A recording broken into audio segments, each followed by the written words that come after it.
हमारा निबंध है सांप्रदायिकता एक अभिशाप। सांप्रदायिकता एक विश्वव्यापी समस्या बनती जा रही है। भारत में इस समस्या की शुरुआत अंग्रेजों के समय ही हो गई थी। उनकी नीति फूट डालो और राज्य करो, उसके कारण सांप्रदायिकता को बढ़ावा मिलता गया।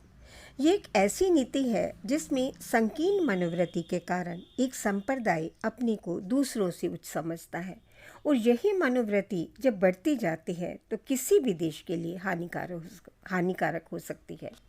भारत में अनेक संप्रदाय हैं, इसलिए यहाँ पर सांप्रदायिकता की समस्या भी अधिक पाई जाती है। वैसे तो अगर हम चारों तरफ निगाह डालें तो हम देखते हैं कि संपूर्ण विश्व में ही ये समस्या दिन प्रतिदिन बढ़ती ही जा रही है, उग्र होती जाती है। जैसे इंग्लैंड में कैथोलिक और प्रोटेस्टेंटों में, मुस्लिम देशों में शिया और सुन्नी, और ईसाई व हिंदू धर्म के लोगों में इस भावना के कारण वैमनस्य वैर बढ़ता ही जाता है। भारत में सांप्रदायिक तनाव के कई कारण हैं, जिसमें हमारी राजनीति भी है, जिसमें अपने स्वार्थ के कारण जातिगत झगड़ों को भड़काया जाता है और सांप्रदायिकता को ही मूल आधार बना लिया जाता है और अपनी राजनीतिक भलाई को पूरा किया जाता है या राजनीतिक हितों को पूरा किया जाता है। सांप्रदायिकता के लिए हम किसी एक को जिम्मेदार नहीं ठहरा सकते। बहुत से कारण हैं जिसने समय पर सांप्रदायिकता भड़क जाती है। एक कारण तो है विकास के जब समान अवसर नहीं मिलते, वर्ग विभाजन हो जाता है, गरीबी बढ़ती जाती है, बेरोजगारी बढ़ती जाती है, और इन हितों को पूरा करने के लिए लोग एक राजनीतिक दल चुनते हैं जो उनकी अपनी जातियों के हों। तो सांप्रदायिकता के आधार पर राजनीतिक दलों का गठन किया जाता है। जब समुदायों के बीच समन्वय की कमी हो जाती है तो आपस में शंका व भय की भावना आ जाती है। लोग एक दूसरे से डरने लगते हैं, एक दूसरे पर विश्वास नहीं करते। कई बार मीडिया द्वारा भी किसी अफवाह को या किसी भी न्यूज़ को इस तरह से प्रकाशित किया जाता है जो दंगों को और भड़का देती है। इससे किसी भी देश को हानि उठानी पड़ती है। इससे लोगों में असुरक्षा की भावना, अशांति की भावना और बेचैनी बनी रहती है।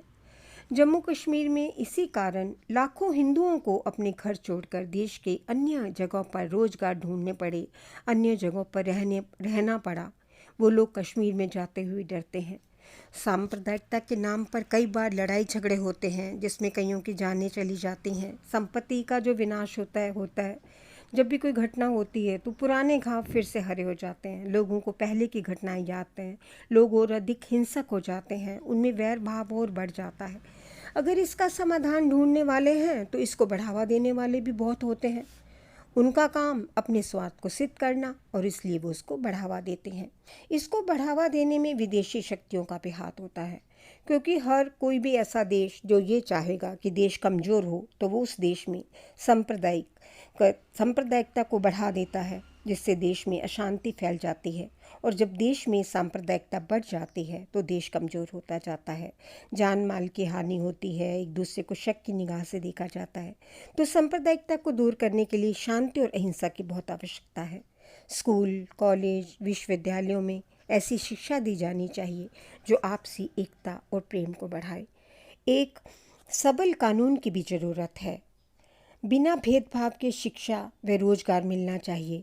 इसको रोकने के लिए सबको मिलकर जातिवाद से ऊपर उठकर प्रयास करने होंगे, ताकि इस समस्या को जड़ से मिटाया जा सके। अगर सांप्रदायिक समस्या को हम मिटा सकते हैं तो हमारा देश मजबूत तो होगा ही, लोगों के बीच जो शक और संदेह की भावना है वह दूर हो जाएगी, आपसी भाईचारा बढ़ेगा, आपसी सद्भाव बढ़ेगा।